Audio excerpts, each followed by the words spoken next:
Quand j'étais petite, je voulais faire organisatrice de mariage. Je voulais aussi faire médecin. Mon grand-père, toujours, il me disait que il voulait trop un médecin dans la famille, que ça le rendrait super fier. Je pense qu'après le lycée, je ferais peut-être du commerce, mais je suis pas sûre.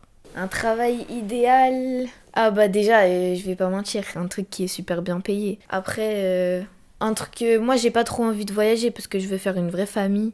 Mais ouais, un truc avec des horaires cool. Et un truc où tu parles à beaucoup de gens, ça c'est trop bien.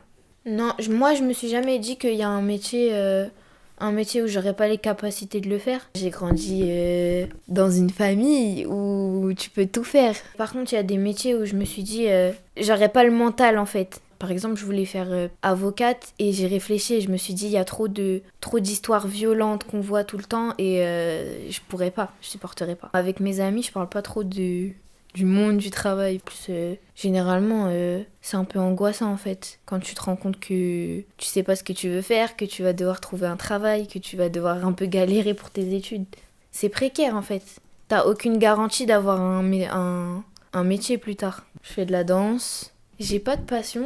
Il y a plein de trucs qui m'intéressent, on va dire. Mais il n'y a pas un truc qui me conduit, parce que c'est ça une passion en fait. C'est quand t'as un truc qui te conduit dans ta vie. Et moi, pas tellement. J'ai jamais pensé à incorporer de la danse dans mon métier parce que c'est un truc qui permet de se libérer de son travail. Même si t'aimes bien ton travail, forcément t'as pas envie d'y penser tout le temps, tout le temps, tout le temps. Et du coup, bah, quand tu rentres chez toi, un jour par semaine, tu vas faire de la danse, te vider la tête. Quand j'étais jeune et qu'on me demandait tu veux faire quoi plus tard, je répondais je voudrais être médecin et plus précisément pédiatre parce que j'aime bien les enfants. Je dois faire une université de médecine et c'est à peu près 7-8 ans. Et ensuite, je dois faire une spécialité dans la pédiatrie, donc ça va faire un total à peu près de 9 ans. Et c'est pas sûr en fait, faut être pris. Vraiment, ce travail, il est très important pour moi. Si j'arrive pas forcément à réussir mes études de médecine, au bout d'un moment, je serai forcément bloquée parce que j'ai pas de plan B.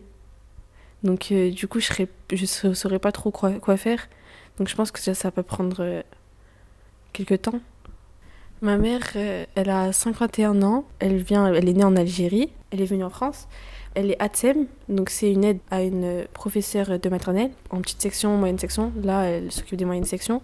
Et mon père, il a 54 ans. Et lui, il travaille au SAMU social de Paris. Ma mère, elle a fait de grandes études, mais du coup, quand elle est arrivée en France, elle devait égaliser son diplôme au français, mais elle n'a pas eu le temps. Du coup, elle est vraiment, enfin, elle trouve ça dommage parce qu'elle a fait de très très grandes études qu'elle a perdues.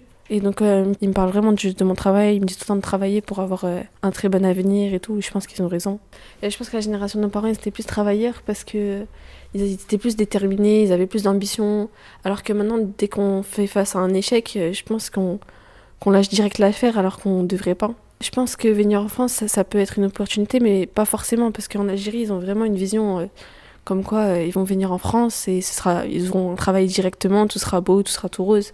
On essaie de leur expliquer que même en Algérie, ils pourraient avoir une meilleure condition qu'en France. C'est pas forcément une vie parfaite. Petit, je répondais que je voulais travailler chez McDo. Mais pour de vrai, je répondais que je voulais travailler chez McDo ou être cheminot parce que j'aimais beaucoup les trains petits. À chaque fois qu'on sortait de maternelle ou de primaire, ma grand-mère venait me chercher, on allait à chaque fois à la gare du Nord juste pour voir les trains pendant une demi-heure. Et j'ai fait mon stage de troisième dans un cabinet d'avocat, donc pour l'instant j'aimerais faire des études de droit en tout cas. En troisième, on voulait m'envoyer en lycée professionnel, alors que j'avais quand même 13,50 de moyenne.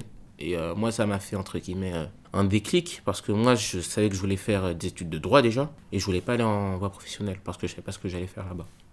Moi, ma mère vient du Gabon, et mon père vient de Côte d'Ivoire. Ils sont tous les deux nés en Afrique. Moi, mes parents, ils m'ont beaucoup parlé qu'ils ont été refusés de plusieurs, par exemple, fac, universités, des trucs comme ça, à cause de leur couleur de peau. Les différences raciales, les différences du genre masculin-féminin, je trouve que c'est beaucoup trop présent encore dans le monde du travail et je trouve pas ça normal.